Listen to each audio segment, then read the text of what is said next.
Hello दोस्तों, good morning. स्वागत है एक बार फिर से आप सभी का एमजेटी एजुकेशन में। दोस्तों आज है 8 फरवरी। आज की वीडियो में हम लोग बात करेंगे 8 फरवरी 2024 के मोस्ट इंपोर्टेंट करंट अफेयर के क्वेश्चंस के बारे में।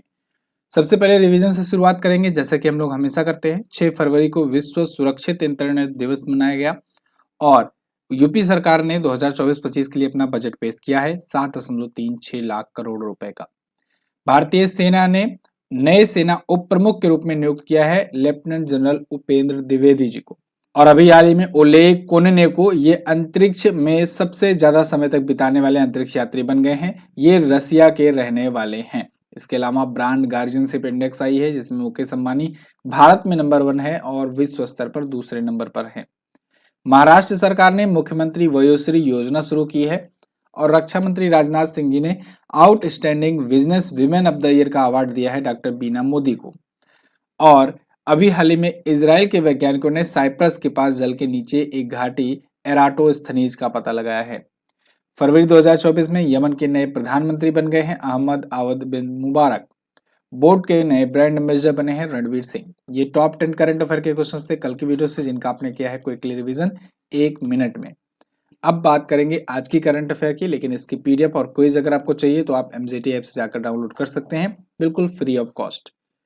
पहला क्वेश्चन, डीईपीडब्ल्यूडी द्वारा दिव्य कला मेला 2024 कहाँ आयोजित हुआ? तो ये आयोजित हुआ दोस्तों अगरतला में। अगरतला आपको पता है त्रिपुरा की राजधानी है और त्रिपुरा की राजधानी अगरतला में यह दिव्य कला मेला आयोजित किया गया। 6 फरवरी से 11 फरवरी तक यह चला और दिव्य कला मेला की खास बात यह है कि ये दिव्यांग जनों के लिए है। दिव्यांग जन जो हैं वो दिव्यांग कारीगर जो है वो अपना जो भी प्रोडक्ट बनाते हैं, जो भी अपना जो स्किल है वो दिखाते हैं, उनके लिए एक मंच ये प्रोवाइड करता है। ये प्लेटफॉर्म होता है कि यहाँ पर आकर वो लोग अपनी चीजें बेच सकते हैं। ठीक है, तो अगरतला त्रिपुरा में हुआ 14वां इस बार का संस्करण था। किसके द्वारा? डीईपीडब्ल्यूडी यानी कि दिव्यांग जन सशक्तिकरण विभाग, department of empowerment of persons with disabilities. Clear है ना? चलिए अब आया है अगरतला यानी त्रिपुरा, तो त्रिपुरा के बारे में बात करेंगे। त्रिपुरा अगर आप इंडिया के मैप में देखोगे तो आपको यहाँ पर दिख जाएगा। त्रिपुरा 3 तरफ से बांग्लादेश से घिरा हुआ है। त्रिपुरा के सीएम है मणिक साहा, बीजेपी पार्टी से हैं। यहाँ के गवर्नर है सत्यदेव नारायण आर्य। यहाँ पर झीलों की बात करें तो कमल सागर है, रुद्र सागर है, अमर सागर है। नेशनल पार्क में क्लाउडेड लेपर्ड नेशनल पार्क, ये बहुत पूछा जाता है, इसको याद रखिएगा। बाइसन नेशनल पार्क है, राजबारी नेशनल पार्क है। ठीक है जी। और जिलों की संख्या 8 है। विधानसभा में 60 सीटें और लोकसभा में 2, राज्यसभा में 1 सीट यहाँ से जाती है। अगला, केंद्रीय विज्ञान मंत्री डॉक्टर जितेंद्र सिंह ने राष्ट्रीय विज्ञान दिवस की थीम क्या रखी हुई है?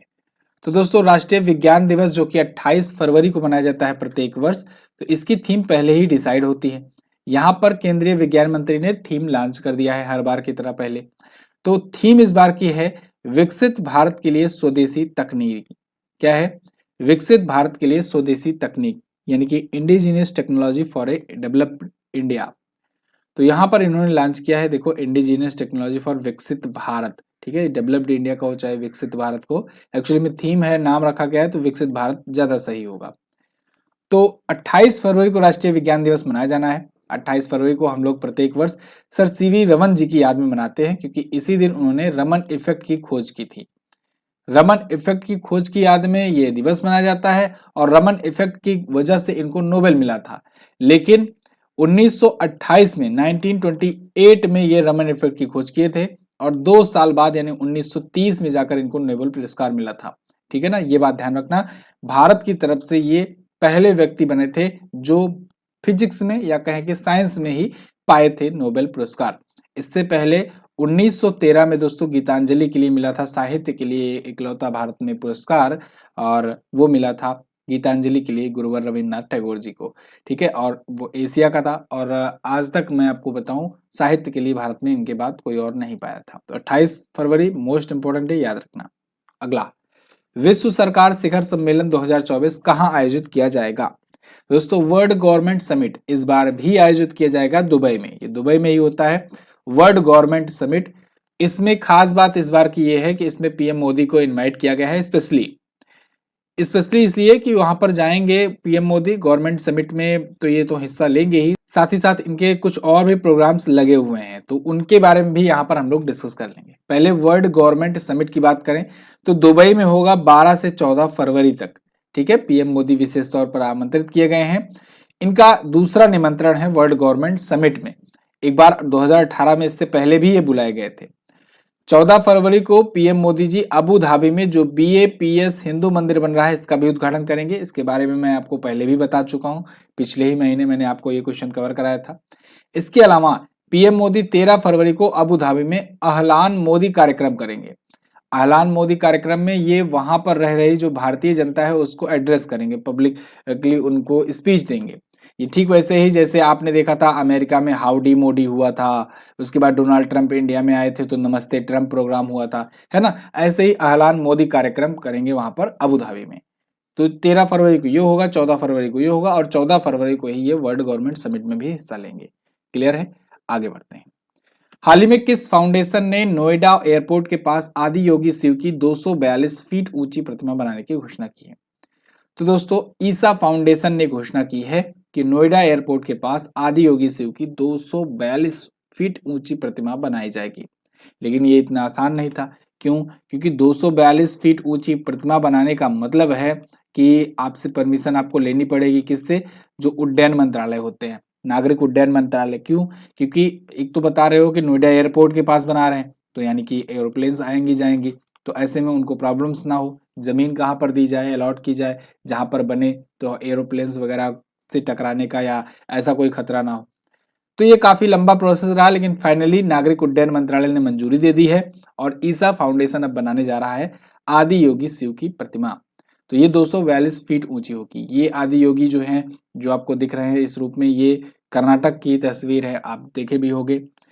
फिलहाल नोएडा एयरपोर्ट, जिसे जेवर एयरपोर्ट के नाम से भी पहले जाना जाता था, अब बदल करके नाम नोएडा इंटरनेशनल एयरपोर्ट किया गया है, वहां पर होगा। ईसा फाउंडेशन की बात करें तो सदगुरु का नाम आपने जरूर सुना होगा। सदगुरु जग्गी वासुदेव जो है ना, उन्हीं के नेतृत्व में चलता है ईसा फाउंडेशन, तो वही बनाएगा यहाँ पर। ठीक है जी, आगे।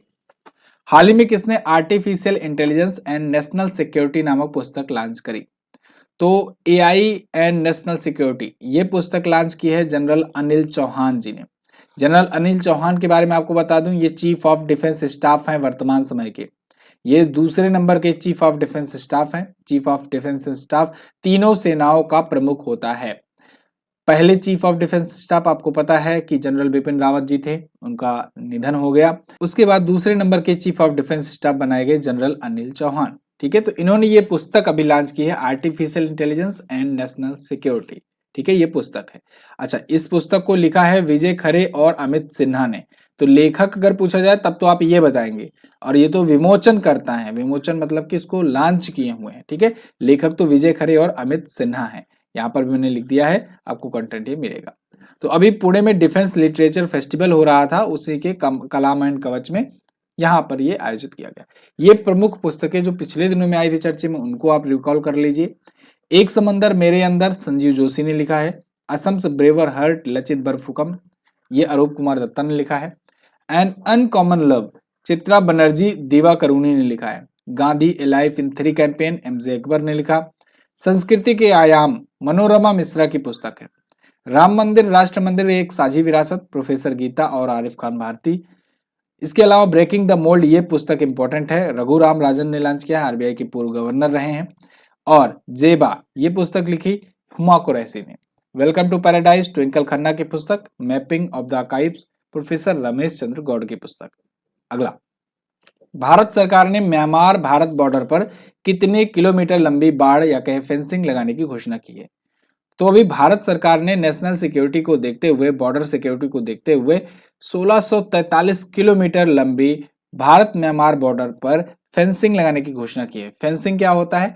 फेंसिंग आप देखते हो ना, ये जो जाल होता है ना, कटीले तार वगैरह लगाना, तो उसी को कहते हैं बाड़ लगाना या फेंसिंग करना। तो यहां पर देखिए, India to construct fencing along 1643 kilometre long Indo Myanmar border.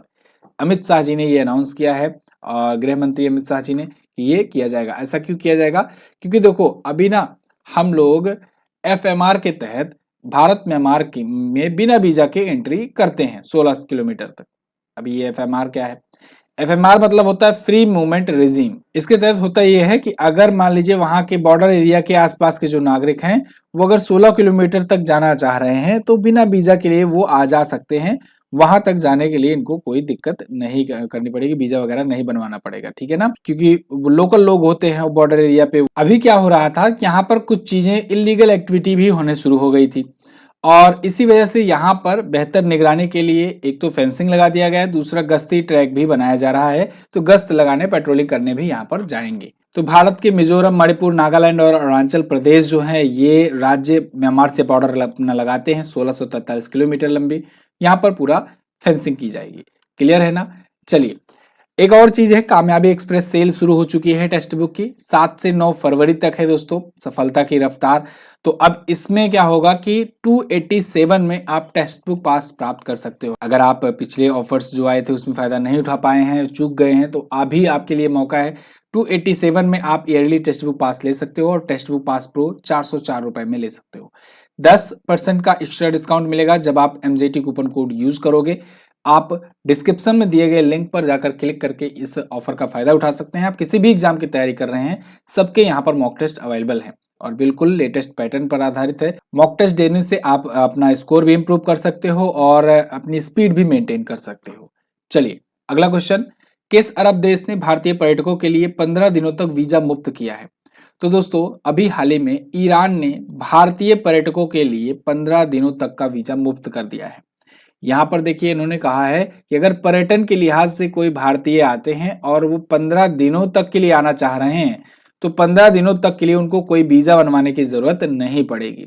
Iran आने के लिए 15 दिनों तक आ सकते हैं, घूम फिर सकते हैं, यहाँ पर पर्यटन का लुत्फ उठा सकते हैं और उसके बाद जा सकते हैं। और ये ऐसा हर 6 महीने में भी कर सकते हैं। ईरान ने भारत के अलावा भी बहुत सारे देशों के लिए ऐसा किया हुआ है। उद्देश्य यही है कि ग्लोबल कनेक्टिविटी बढ़ाई जा सके, साथ ही साथ पर्यटन को भी यहाँ का बढ़ावा मिले।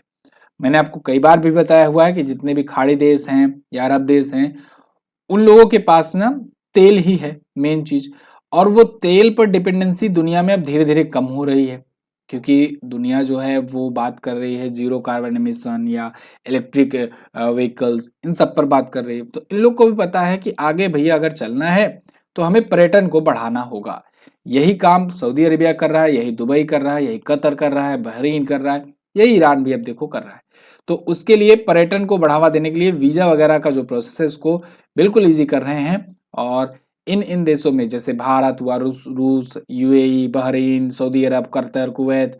देखो सऊदी अरब वैसे तो इसका दुश्मन देश है लेकिन यहाँ के लिए भी ये वीजा फ्री कर दिए हैं, है ना, 15 दिनों के लिए। फिलहाल यहाँ पर ऐसा चीजें हुआ है। ईरान कहाँ पर है? ईरान आपको दिखेगा यहाँ पर। जैसे वर्ल्ड मैप में आप दक्षिण एशिया में देखोगे तो ये रहा अपना प्यारा भारत। यहाँ से आप पाकिस्तान को छोड़ोगे तो इधर ही तुरंत ईरान मिल जाएगा। ठीक है, तो ईरान में यहाँ पर हम लोग बना रहे हैं चाबहार पोर्ट, कल भी इसके बारे में हम लोगों ने जिक्र किया था। चाइना जो है यहाँ पर सीपीईसी लेकर के गुजर रहा है, चाइना पाकिस्तान इकोनॉमिक कॉरिडोर, यहाँ पीओके से। इसी को लेकर के भारत भी यहाँ पर इसको मतलब भारत को भी प्रॉब्लम हो रही है, भारत भी इस पर आवाज उठा रहा है। लेकिन भारत इसको काउंटर करने के लिए यहाँ चाबहार पोर्ट बना रहा है, चाबहार बंदरगाह बना रहा है और इससे भारत यहाँ पर अपना आधिपत्य बना रहा है। एक और मैंने आपको बताया था गुजरात से यहीं पर यूएई होते हुए एक आईमेक डील हुई थी। आईमेक अगर आपको याद हो, आईमेक आईमेक यानी कि India middle east economic corridor. तो ये क्या होगा, India middle east Europe economic corridor, ये यहाँ से होते हुए मिडिल ईस्ट होते हुए यूरोप निकलता था। अभी G20 में इसका जिक्र आया था, हालांकि इसके बाद इजराइल हमास का युद्ध छिड़ गया तो ये ठंडे बस्तर में चला गया, लेकिन इन फ्यूचर इस पर और बात होगी और आई होप ये चलेगा आगे। अगला क्वेश्चन, नायाब बुकले को किस देश का दोबारा राष्ट्रपति चुना गया? तो दोस्तों नायाब बुकले जो हैं ये अल सल्वाडोर के एक बार फिर से प्रेसिडेंट बन गए हैं। ये है नायाब बुकले। देखो ये जिस देश का है ना अल सल्वाडोर, यहाँ पर समझ लो कि क्रूरता, हत्याएं और ये ड्रग्स वगैरह, क्राइम, ये सब बहुत ज्यादा होती है। मैक्सिको हुआ, अल सल्वाडोर हुआ, या कहें कि मिडिल अमेरिका के जो भी हैं देश, ये लगभग काफी मतलब अग्रेसिव वाले हैं। यहाँ पर भी देखो अल सल्वाडोर का ये जो राष्ट्रपति बना है ना, ये ऐसी ऐसी पॉलिसीज लाया था जिसकी वजह से लोग विरोध करने उतरे तो सभी लोगों को बिना किसी कारण के हजारों लोगों को जेल में डलवा दिया था और उसके बाद फिर अकेले चुनाव जीत गया। इससे पहले 1 जून 2019 को ये राष्ट्रपति बना था, अभी दोबारा से बन गया 43वें राष्ट्रपति के रूप में। फिलहाल अल सल्वाडोर के बारे में अगर बात करें तो आपको यहाँ पर दिखेगा, यहाँ पर देखो एक तो है नॉर्थ अमेरिका, एक है साउथ अमेरिका। इसे मिडिल अमेरिका कॉन्टिनेंट कह सकते हैं या मिडिल अमेरिकी देश कह सकते हैं, मध्य अमेरिकी देश। इसमें ग्वाटेमाला मिलेगा, निकारागुआ मिलेगा, क्यूबा मिलेगा, इसके अलावा प्यूर्टो मिलेगा, ठीक है, और यहाँ पर अल सल्वाडोर मिलेगा। तो ये मैक्सिको भी क्राइम का ही सबसे नंबर 1 है। उसके नीचे ये सभी जो देश हैं यहाँ पर भी क्राइम होता है। तो यहाँ ग्वाटेमाला का नीचे ही एक छोटा सा देश है अल सल्वाडोर जिसकी राजधानी है सैन सल्वाडोर। तो वहीं पर यहाँ पर ये प्रेसिडेंट बने हैं। इनकी भी करेंसी यूएस डॉलर ही होती है। अगला, किस राज्य सरकार ने 40 रोपवे परियोजनाओं के लिए NHAI के साथ समझौता किया है? तो दोस्तों महाराष्ट्र सरकार ने अभी हाल ही में 40 रोपवे प्रोजेक्ट्स के लिए national highways authority of India के साथ समझौता किया हुआ है। रोपवेज क्या होते हैं? जब आप एक पहाड़ी से दूसरे पहाड़ी पर जाना होता है आपको, तो ये आप लेते हो ना, ये ट्रैफिक, इसी को कहते हैं रोपवे, ठीक है ना। तो ये रोपवे जो होता है, ये ऐसे 40 से ज्यादा रोपवे प्रोजेक्ट्स महाराष्ट्र अपने यहाँ शुरू करने जा रहा है। ये रोपवे प्रोजेक्ट्स भारत सरकार पर्वतमाला प्रोजेक्ट के तहत ला रही है। ये बात ध्यान रखना, पर्वतमाला प्रोजेक्ट है। पर्वतमाला प्रोजेक्ट जो है उसमें रोपवे सर्विसेज को बढ़ावा दिया जाएगा और जो पहाड़ी क्षेत्र हैं उनको बढ़ावा दिया जाएगा। और एक है भारतमाला प्रोजेक्ट। भारतमाला प्रोजेक्ट जो है ये सड़क वगैरह को, रोड ट्रांसपोर्ट को बढ़ावा देने के लिए है। एक है सागरमाला प्रोजेक्ट। सागरमाला प्रोजेक्ट के तहत जो समुद्री पर्यटन है या समुद्री जो चीजें हैं, कनेक्टिविटी है, उसको बढ़ावा देने के लिए है। तो ये तीनों याद रखना, पर्वतमाला, भारतमाला और सागरमाला प्रोजेक्ट, भारत सरकार की ये योजनाएं हैं, ठीक है। तो यहाँ पर महाराष्ट्र जो है ये 40 रोपवे परियोजना चाहता है अपने यहाँ, इसको ये पर्वतमाला परियोजना के तहत भारत सरकार पूरा करेगी राष्ट्रीय रोपवे कार्यक्रम के तहत। तो महाराष्ट्र ने अपने जो भी पर्यटन स्थल हैं, मुंबई, सतारा, रायगढ़, नासिक, नांदेड़, रत्नागिरी, सिंधुदुर्ग, पुणे, इन क्षेत्रों में कनेक्टिविटी के लिए ये 40 के लिए प्रस्ताव रखा हुआ है और ये लगभग मंजूरी मिल ही जाएगी। अगर रोपवे की बात आती है तो एक बात और आपको याद रखना है, जो मैं आपको हर वीडियो में बताता हूँ। वाराणसी शहर जो है ये ट्रैफिक के लिए रोपवे सेवा शुरू करने वाला पहला देश का शहर बन गया है, साथ ही साथ दुनिया का दूसरा शहर बन गया है। ट्रैफिक के लिए रोपवे सेवा का मतलब क्या? यहाँ पर देखो आप, ये जो हो रहा है रोपवे सेवा, ये एक पहाड़ से दूसरी पहाड़ी तक चला जा रहा है। ये ऐसा किया जा रहा है जिससे जो लोग पर्यटक आते हैं, जो मंदिरों में दर्शन वगैरह करने, जो पहाड़ियों पर जो बड़े बड़े तीर्थ स्थल वहां पर, तो उनको एक पर्वत से दूसरे पर्वत तक पहुंचाया जाता है, आसानी से वो पहुंच जाते हैं। तो ये तो हो जाता है एक पर्वत से दूसरे पर्वत पहुंचाने के लिए, लेकिन क्या हो जब कहा जाए कि आम शहर में ट्रैफिक जो जाम होता है, इन ट्रैफिक से बचने के लिए ऊपर ऊपर से ही निकालने का एक प्रोजेक्ट चलाया जाए, तो वो वाला सिस्टम पहली बार वाराणसी में शुरू हुआ है, ठीक है ना। तो यहाँ कोई पर्वत नहीं है वाराणसी में, अगर आप गए हुए हो, यहाँ पर ट्रैफिक से बचने के लिए ऐसा शुरू किया गया है, तो इसलिए ये देश का पहला बन गया है, ठीक है ना। आगे महाराष्ट्र आया। महाराष्ट्र के बारे में देखोगे तो यहाँ पर महाराष्ट्र है। वैसे तो कल इसके बारे में मैंने बताया था, तो आज आगे बढ़ते हैं। अगला है, राजेंद्र प्रसाद गुप्ता को कहाँ का नया महाअधिवक्ता नियुक्त किया गया? तो राजेंद्र प्रसाद गुप्ता दोस्तों, ये राजस्थान के नए एडवोकेट जनरल या कहे महाअधिवक्ता नियुक्त किए गए हैं। महाअधिवक्ता के बारे में अभी मैंने जल्दी ही बताया था आपको, महाअधिवक्ता और उसके बाद महान्यायवादी, अटॉर्नी जनरल, सॉलिसिटर जनरल, ये क्या होते हैं। फिलहाल यहाँ पर आपको देखोगे ये गुप्ता जी हैं और इनको नियुक्त किया गया है राज्यपाल कलराज मिश्रा जी के द्वारा, इनको नियुक्त किया गया है। ये 19वें महाअधिवक्ता है। भारतीय संविधान के अनुच्छेद 165 के तहत महाअधिवक्ता की नियुक्ति होती है। ये पॉइंट आपको याद रखना है।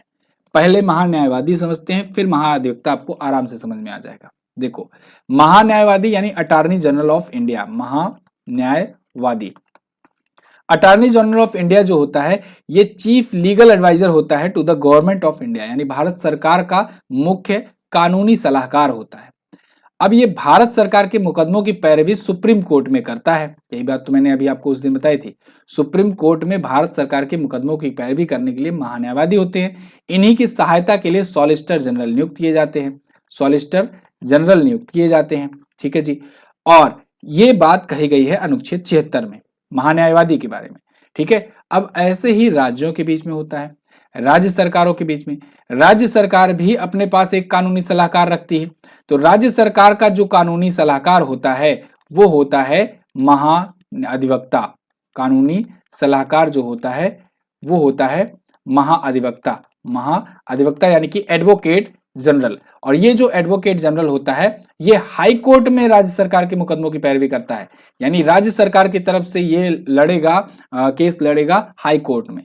और यहाँ पर महान्यायवादी जो होते हैं ये सुप्रीम कोर्ट में भारत सरकार की तरफ से लड़ेंगे। ठीक है, और राज्य सरकार का ये जो महाधिवक्ता होता है अनुच्छेद 165 में कहा गया है। सब बातें याद रहेंगी। अच्छा, वर्तमान में कौन है महान्यायवादी भारत के? तो आर वेंकट रमणी है भारत के महान्यायवादी, ये 16वें नंबर के हैं। ठीक है, अटॉर्नी जनरल। और सॉलिसिटर जनरल कौन है? सॉलिसिटर जनरल आप बताओगे तुषार मेहता है। कौन है? तुषार मेहता। समझ में आ गया? चलिए, तो ये थे आज के दिन के टॉप 10 करंट अफेयर के क्वेश्चंस। इसकी पीडीएफ आपको मिलेगी टेलीग्राम ग्रुप पर और हमारे एमजीटी ऐप पर, तो आप वहां से प्राप्त कर सकते हैं। व्हाट्सएप चैनल पर डेली अपडेट्स दिया जाता है, वन लाइनर दिया जाता है, तो आप जो है व्हाट्सएप चैनल भी ज्वाइन कीजिए। लिंक इसका आपको डिस्क्रिप्शन में मिल जाएगा या पिन कमेंट में मिल जाएगा। साथ ही साथ में आपसे आपका जो भी कोई नया अपडेट होता है यहीं पर मैं बताता हूँ, तो आप व्हाट्सएप चैनल जरूर ज्वाइन करके रखो। यूनाइटेड किंगडम में निम्न में से कौन सा देश शामिल नहीं है? कल मैंने पूछा था, तो ये डेनमार्क शामिल नहीं है। दुनिया के सबसे भीड़ भाड़ वाले शहरों की सूची में बेंगलुरु है 6ठे स्थान पर। आज आपको क्या बताना है? उत्तर प्रदेश के वर्तमान में वित्त मंत्री कौन है? साथ ही साथ प्रसिद्ध भारतीय कंपनी बोट के संस्थापक कौन है? दोनों क्वेश्चन अच्छे क्वेश्चन हैं, दोनों के बारे में जो भी पता हो डिटेल में जरूर आंसर करना। फिलहाल इतना ही रखते हैं वीडियो में। कैसी लगी ये वीडियो आप जरूर कमेंट करके बताइए। मिलेंगे अगली वीडियो में, तब तक के लिए नमस्कार, जय हिंद, वंदे मातरम।